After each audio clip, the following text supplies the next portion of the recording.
continue. Let's continue. Let's see what we've got and be fairly crisp and direct. Let's have some alternative explanations first. Let's have some from the front group first. Alternative explanations, okay? We thought it could be a friend of the friend. Yes. Who was experimenting because he'd heard that cars could be run on alcohol. Fair enough. Very good. He may have got it wrong, but a very good explanation.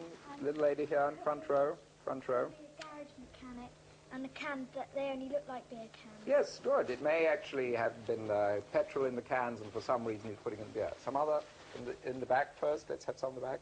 Yes. We think he was drunk and he's putting beer in his friend's car. He was drunk and he's putting beer in his friend's car. Perfectly reasonable explanation. Not a reasonable thing to do, but a reasonable explanation. Yes. It could be an advertisement for beer, reaches parts other beers cannot reach. Yes, okay. Candid camera stunt. Yes, camera stunt. All right, let's have some alternative courses of action. In front. Ring the friend. Ring the friend and say, I've seen your car with a strange going on. Okay, perfectly reasonable. Talk to the driver of the car. Talk to the driver of the car. There's a lot of things, choices there. You can. Yes, a lot of choice. What you talk to him about. Yes, okay. Do nothing's obviously another one. What?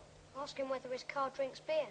Ask him whether his car drinks beer. Yes, gentleman there. I think I'd call either the police or the local mental hospital. Okay, the lady in the middle. Ask the garage man to keep an eye on him while you go and phone your friend. Yes, that's a good one. Okay, last one. Take the keys from him, make sure he doesn't start up the engine. Yes, fair enough. All right, a number of different courses of action, a number of different explanations. Now let's look at a general point that finding alternatives is worth doing, but in the end one's still got to be practical.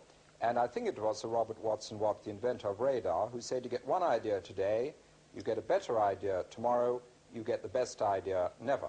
And I fully agree with that. But what I do think is that when we get the first idea, the first explanation, the first solution, there is no reason whatever why that should be the best. And a little more thinking for that, but then have a practical cut-off. Fair enough, we've made a little effort to find an alternative, now let's proceed with it. The same thing happens with design. If the designer is always changing his design, then the production people say, for God's sake, freeze your design, because we've got to produce this thing. So on one hand, we should look for alternatives. On the other, we've got to be a little practical.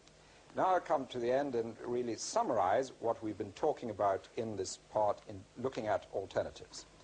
The first is that alternatives can be used in a whole number of areas. They can be alternative courses of action. They can be alternative explanations, hypotheses, theories.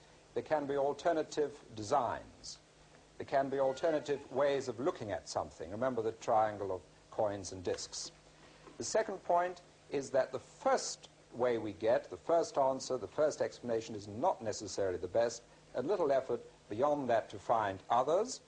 Also, when we think we've exhausted all the alternative courses of action, instead of rushing into decision, a little more effort to see if there are other courses of action. I'm told there is an old Jewish saying which says if there are two courses of action, always choose the third, which is a good way of expressing the point.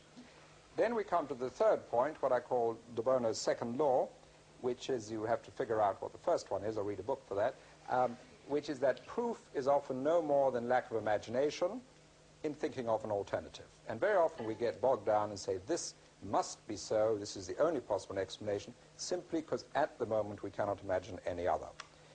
The fourth point, the practical point, which we can say to ourselves or say to other people, let's do an APC at this point, let's see what other alternatives there are at this point, whatever it is, design, plan, explanation, or something else. And the final point is the practical point that though we look for lots of alternatives, in the end we may have to come down and choose one and proceed with it.